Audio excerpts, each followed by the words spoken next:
Hey, look at you, all grown up and needing car insurance. You don't have to freak out if you got a driving record that's not so hot, or worry if you aren't sure exactly what you need. Able Insurance has your back. Pass up the national insurance companies where you're just another number and keep your auto insurance right here in Charlottesville. 979-0814 is the number. AbleInsurance.com is the site. Go. What up, the Ball Hawk Show. Say it one more time. What up, the Ball Hawk Show.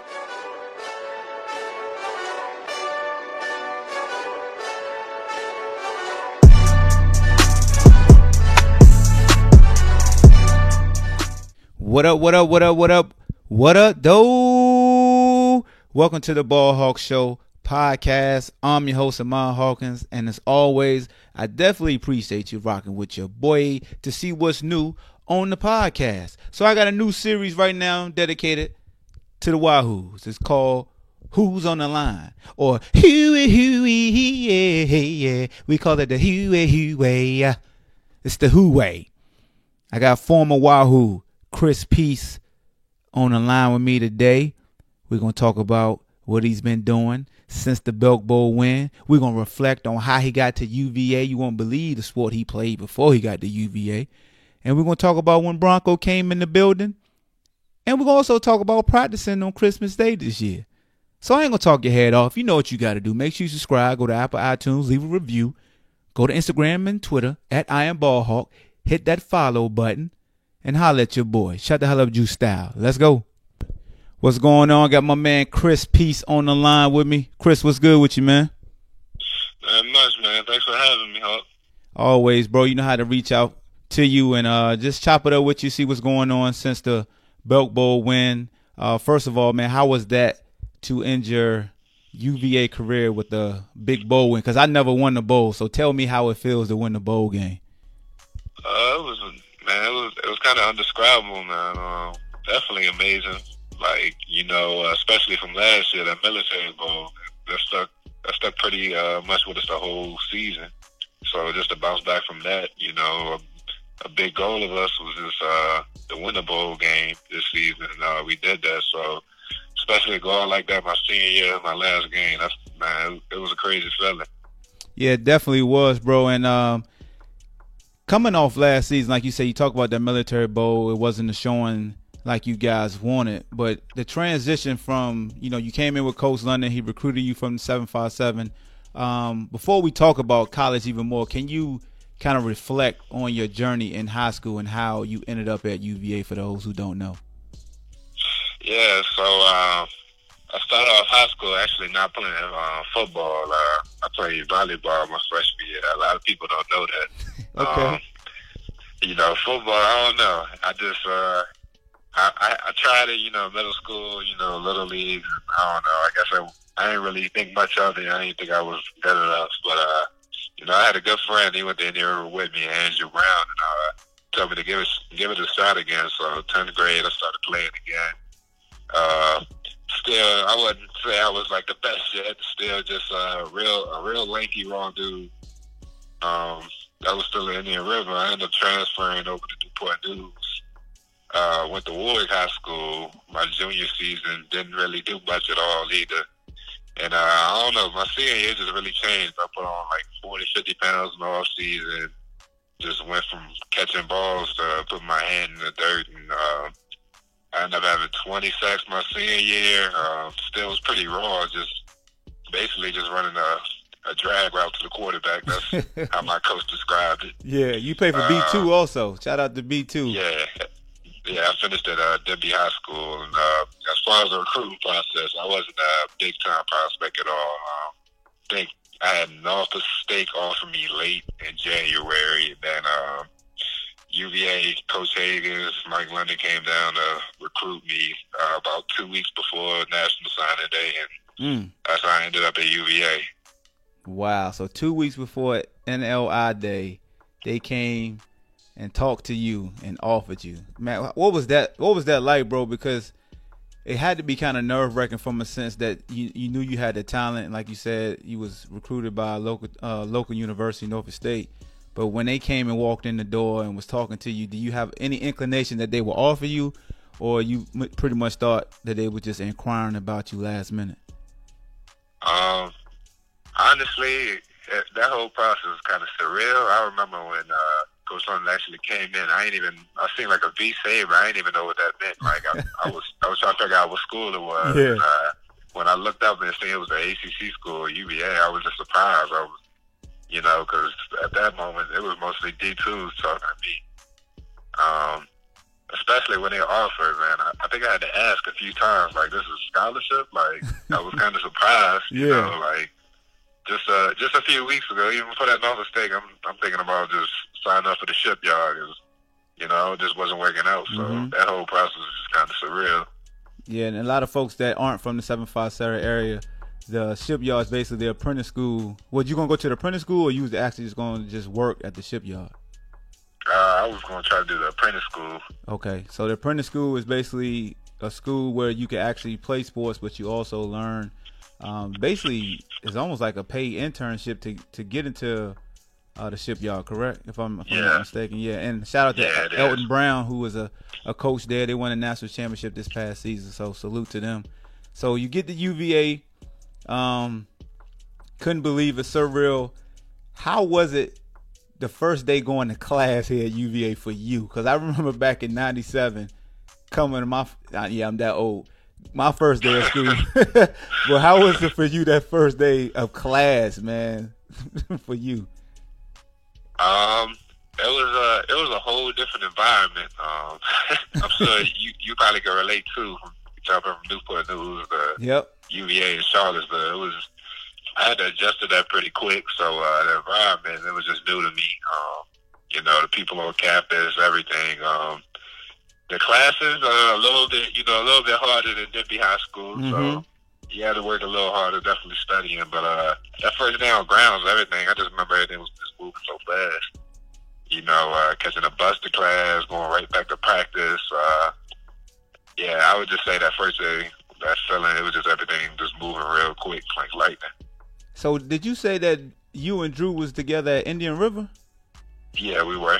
That's crazy. I never knew that, man. And I'm pretty sure the fans never knew. So you basically knew Andrew Brown in high school when y'all were basically like freshmen. Yeah, I known him since about middle school, actually. We went to middle school together.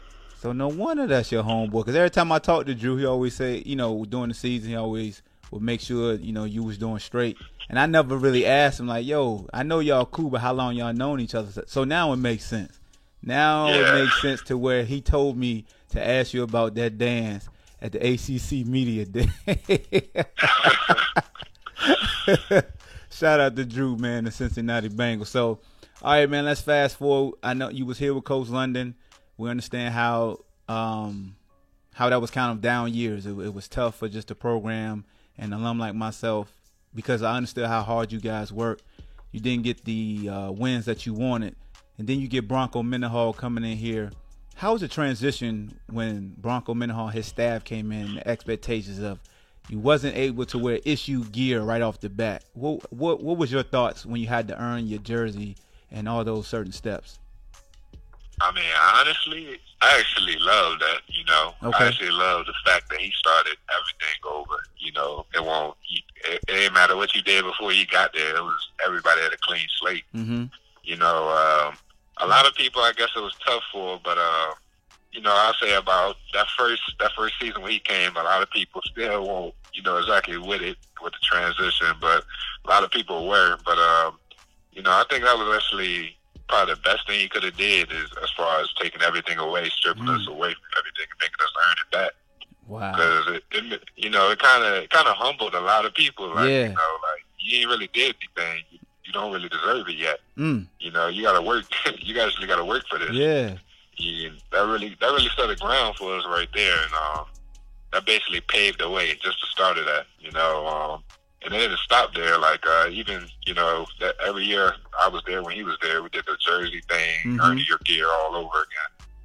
So all the fans love to ask about. I'm glad you brought the jersey draft up. So all the fans love to, they show they dismay. They think it's pointless when it comes to the jersey.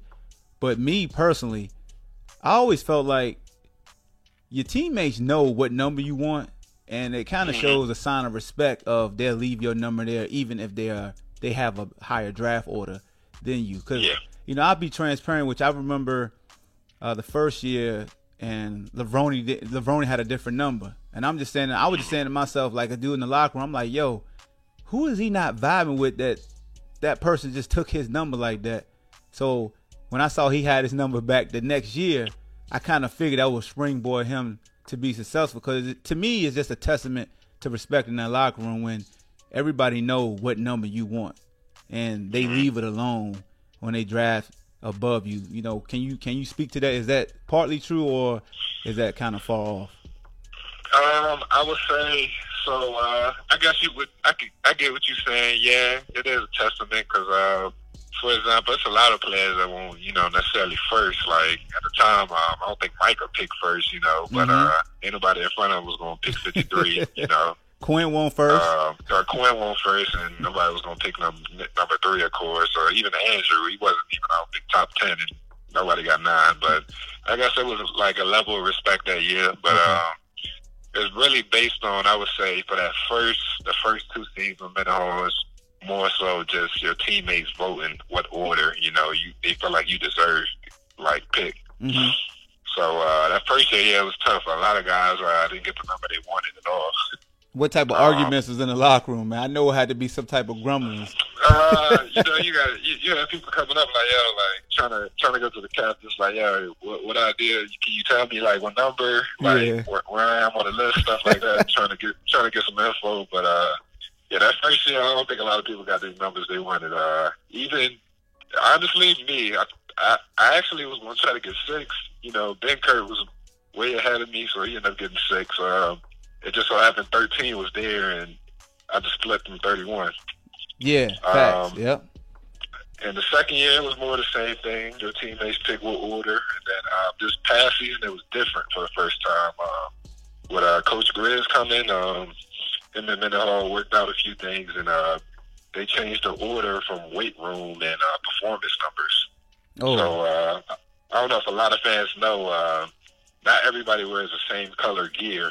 You got some people in white, gray, orange, blue, and black. Yeah, so break that down. Break that down for them. Break the colors down for them also, because I know they always they just saw guys test on Twitter the other day, and I forgot my man who took his shirt off and threw it, and I think he got promoted to like orange. So, you talking about Noah? Yeah, Noah. He threw a shirt, and they was like he got promoted to a different color, and they don't know what the colors mean unless it's inside info and you can't give it up.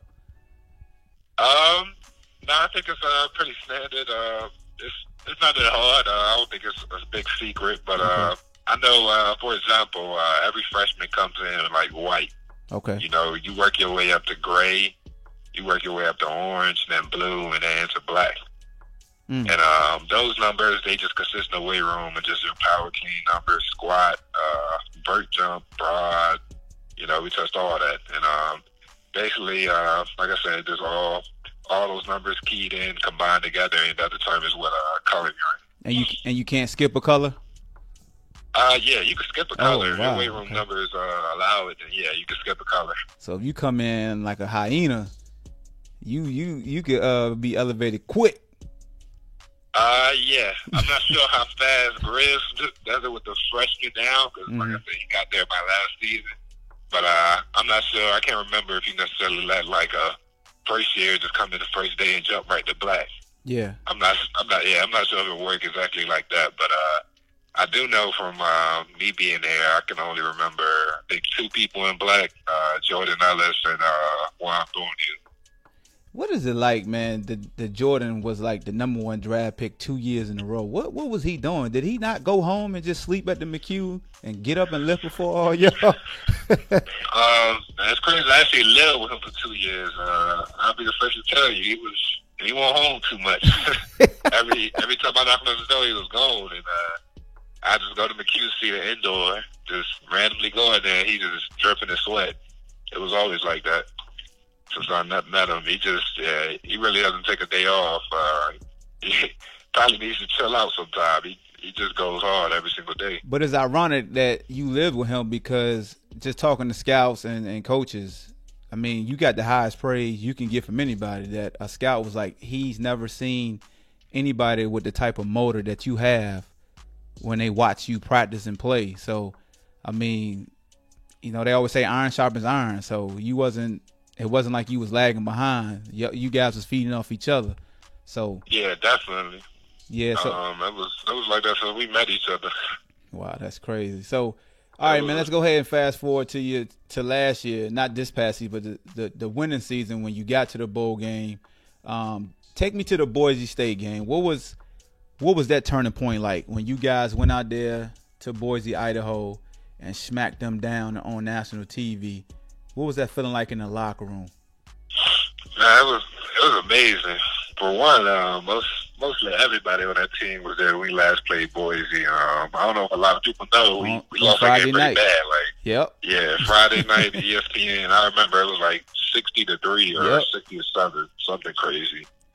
But I don't know. That, man, I wouldn't say it was payback, but it was just a great feeling to come out on top of that game, especially the way we did. You know, that whole locker room, it was just going crazy right afterwards. And I felt like that was just a start of just like new things, like new beginnings, and then things going our direction. Yeah, so y'all win that big game, and then you fast forward to the Georgia Tech game. It was raining. Everybody was hyped about, you know, you winning that game. You go to a bowl game. Truthfully, was that in your head during the game? Like, yo, we got to win this. I'm trying to get to a bowl game, or did it kind of hit you after the game? Because you're the one that actually caused the errant pass. If people don't know, you got the pressure. Similar to the North Carolina game also, when you got the sack, when they tried to say it was a face mask. So, you know, what was that feeling like during the game playing Georgia Tech? It was a sloppy game. They run that triple option. It was, you know, it's physical. You can be a testament to that, being a linebacker playing against that triple option. Man, we played that game like it was a game 7. Literally, we played every single snap as hard as we could. Mm-hmm. We literally had the mindset like, if we don't win this game, then, you know, there ain't no more games. Like, that game was do or die, and it was. You felt the energy from the first snap. Everybody was having fun, and we never for a split second thought we was gonna lose that game. We just always kept faith that game. The sidelines. If you just go back and look, it was just energy, electric the whole time. And then we already talked about the Military Bowl. We're not going to go to the bad parts. But then you go into your senior year. You're a captain, a lot of expectations. You start out the season winning. And how did it feel? Because you got here when you guys weren't winning. And then you get into your senior year, you're a captain. And now you ranked in the top 25. You know, you beat a Miami team. Everybody's respecting you now. You know, personally, how did it feel to see UVA ranked in the top 25 while you're a part of the football team? Honestly, I remember that when we got the ranking. I mean, I was happy, but at the same time, I was like, we still got so much more of a way to go. Because similar to last year, I think when we started 5-1 or 6-1, we got a high start last year too. And my junior year, we started 5-1 and then lost like 5 of the last 6. Yep. And I think my main thought with that was like, I don't want that to happen again. So, you know, I was happy, but I wasn't at ease. I was still on edge. I tried to get the whole team, the whole mindset to be on edge still, because things can go south real fast once you think you arrive. And then you guys, you know, you get the heartbreaker versus Georgia Tech, and then we go down to Virginia Tech, another heartbreaker. So 2 overtime losses, pretty much close to a 10-win season, when a lot of people didn't think you guys would win, you know, more than 4 games. Then you lead up to the bowl week, and I saw an interview that you did with a young man on YouTube, and you said you hated the bowl practices, especially because Coach had you practice on Christmas Day. Look, man, I would have been pissed if Coach would have me practicing on Christmas Day. What was that like? Did he have presents waiting for you in the locker room when practice was done or something? I hated it. I hated it this day. I just love-hate relationship with that week. You know, usually I love practice, everything about practice, but that day, I think that was the first time I did not want to practice. Like literally, I was just like, I don't want to be out here. It was Christmas, you know. I remember Mendenhall said that's the best gift. The best gift he can give us was Christmas practice. You thought he was joking too. He was like, I thought I would have waited for a smile or a drum line or something like. When he says anything he says in a team meeting, that's for real. Ain't no jokes. But that whole 2 weeks, man, I say it was real simple. Probably worse than fall camp, honestly. Like literally, it was fall camp all over again, and man, it was. I knew South Carolina offense, you know, better than we knew our own defense. That's how much we went over and over. And you know, I say I hate all that, but big shout out to Coach Mendenhall, Coach Howell. Facts. You know, he prepared us. Yeah. More than anybody will ever know. How was it to play with Coach? You know, being in a meeting room with Coach Shane and stuff. You said, can you repeat that? Coach Shane, your linebackers coach. Yeah. How's it been in the locker room? He always seemed like he got a lot of energy, man. How was it like being coached up by him? Coach Pop, man, he gives it all every single day. He can get on edge sometimes. He can get real hard, but it's all out of love. But every single day, it's just something a little Mendenhall. He just expects greatness out of you.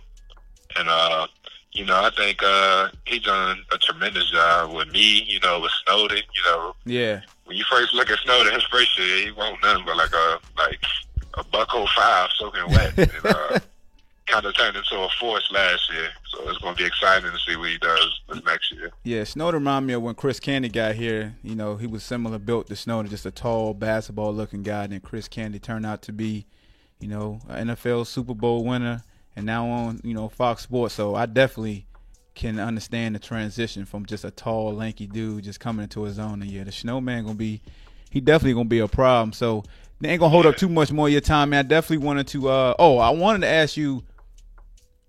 Was the practices this year for the bowl games harder than the Military Bowl, or it was just more focused because of the Military Bowl? I would say more. It was a tad bit harder and a lot more focused. Definitely a lot more focused. Okay. All right. So since the big bowl win, fans want to know, you know, what has Chris Peace been up to? Did you relocate the train? Who are you training with? And what are you looking forward to for your pro day on the 28th? It's the 28th, right? March 28th? Yeah, the 28th. Yeah. So I'm out here currently in Newcastle, Pennsylvania at a Grissetti Performance. Actually, me, Alameda, Tim Harris, and Jordan Douglas, we all four came here. Okay. And you know, just similar vibes, just like being in school with them dudes. But it's nothing, you know, it's been nothing but work down here. As far as pro day, I'm just ready to get it over with, show everybody what I can do. Was it easier as far as the relocation because you got your brothers there with you guys? You probably live together too, right? We're in separate rooms, but yeah, we're in the same basically building. But definitely, it made it smoother being with familiar faces for sure. What time you start your day? Like 5:30? So we all got different groups. Some groups, I had an early group, 6:30. They're in a little later group, but it all just depends, you know, different variations throughout the whole week. And what was your feeling when you was watching the NFL Combine? Were you just kind of watching what everybody's times were and the feedback they were getting, or did you pretty much just focus on your own training and yourself? Watching it, obviously a little disappointed I couldn't be there, but of course, yeah, just looking at the top performers from everywhere, from D linemen to linebackers, edge, everybody. Just basically getting an idea, you know, what I had to post on pro days and basically match up with them dudes. Have you tried to gain additional weight, slim down, or pretty much just stay the same and get stronger? I'm about the same weight, around that 240 to 245 area, but definitely I say I cut up a lot more since I've been here for sure. And you know, you're number 13 all time on the sacks list at UVA. Have you been more so trying to show scouts that you can also drop as a backer, or you just been focusing as if you're just a 3-4 backer coming off the edge, getting after the quarterback? Definitely, probably. I know. Probably the question mark is can I cover? So definitely been trying to work in space while I've been here, Mm-hmm. for sure. But at the same time, still been working on the edge things as well. Definitely, bro. And one fun last question for you. I remember the process going through the draft. Not going to ask you a question that's going to incriminate you, but in the perfect world, if you couldn't play for all 32 teams, what was your childhood team, and would you love to play for them? My childhood team would be the Rams. Ironically, as soon as when I started watching football in 2000, they was in the Super Bowl, so I just hopped on the bandwagon. But I would for sure play for them. Honestly, I wouldn't mind playing for any team, but yeah, that was my childhood team, and yeah, I wouldn't mind playing for them at all. Well, Chris, man, I definitely appreciate you taking out time of your day to come on the Ball Hawk Show, man. The fans definitely appreciate you just sharing your experience, sharing your story, and sharing your journey. You want to shout out your agent or anybody right now before we dip out? Man, just shout out the UVA football team. I know they're grinding right now. I'm happy to see that, man. Well, definitely, man. So we got Chris Peace, man. He blessed us with his time. Definitely gonna keep praying for the brother to keep preparing to achieve his dream, man. Came a long way, was a long shot. Got a last-second scholarship offer from Virginia. Took full advantage of it, like I said. Number 13 all-time in sacks. Now he's about to do it all over again. For the people who don't believe Chris Peace, it's definitely a problem. And when he's on that field, he ain't about peace. So I appreciate you, Chris. Thanks. There you have it, folks. Chris Peace. Give it up for Chris Peace coming on the show, taking time out of his busy day, out of the training, his recovery period, to be a part of the Ball Hawk Show podcast. He's always been a major supporter of my podcast and also the Shut the Hell Up Juice brand. So salute to Chris Peace 757. You know how we rock. You know how we ride together. And yeah, man, that's it. Just a candid conversation. Two homeboys kicking it.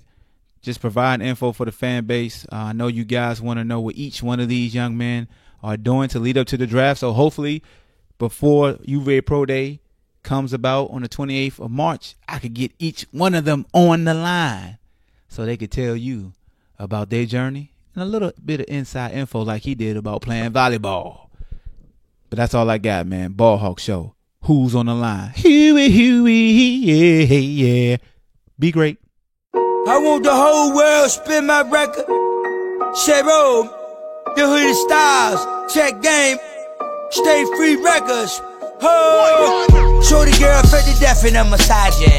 Bad news, even be massaging. I got a fitted head, I be massaging. Pinky rings on my finger, I'm massaging. I got a speedboat concert cause I massage. I coming through about a whole Econo Lodge. I be massaging. I be massaged. I'm coming through with Cadillacs and massaging. Yeah, boats I'm constantly massaging. I got GPS's, I be massaging. I catch croaker fish cause I'm massaging. I like a macaroni plate, I be massaging. Even oodles and noodles, I be massaging. Straight out the ghetto cause I'm massaging. I got ice around my neck cause I'm massaging. Even gold teeth, I'm massaging. A pinky ring iced out cause I'm massaging. I got $100 million, I be massaging. I got $10, I be massaging.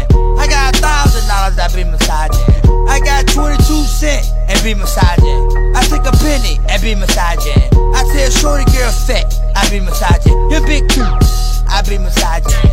I be massaging, I be massaging. I got a GPS steering wheel massaging. Whole share road chain be massaging. I got a Uzi, I be massaging. I got a 12 gauge pump, I massage. I got 100,000, I massage. I ain't broke, I be massaging. I stay paid, I be massaging. I stay late, I be massaging. I hit the pool all night cause I'm massaging. She wanna come through loaded and massage. Whole team, we massage. Bad new party constantly massage. Ain't no joke, I be massaging. Even the bacon and eggs, I be massaging. Polo shirts, Chateau Adidas, I be massaging. I love you, sweetie cake. Spin my record, let me give you the game. On how to get rich. Take a penny and flip a penny. Then 40 billion. Why?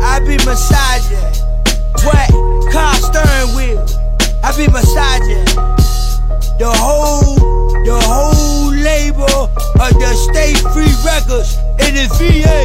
Oh, we be massaging. Let's have a money shot.